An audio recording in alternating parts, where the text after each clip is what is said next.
Здравейте, казвам се Тоника Серафимова и от 5 години живея и работя в Малта. Занимавам се с маркетинг от близо 7 години. Уча дистанционна форма на обучение във Варненския свободен университет, Черноризец Храбър. Маркетинга е съществената част от моят живот. Аз се занимавам с маркетинг от доста време и затова и реших да запиша магистърската програма, за да мога да затвърдя моите знания и умения. Магистърската програма по дигитален маркетинг и веб дизайн във Варненския свободен университет позволява на всеки един студент да завърши образованието си онлайн от всяка една точка на света, както и аз.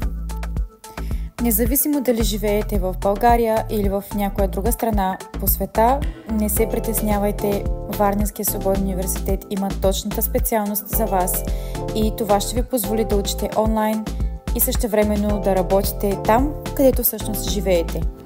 If I can do it, you can do it too.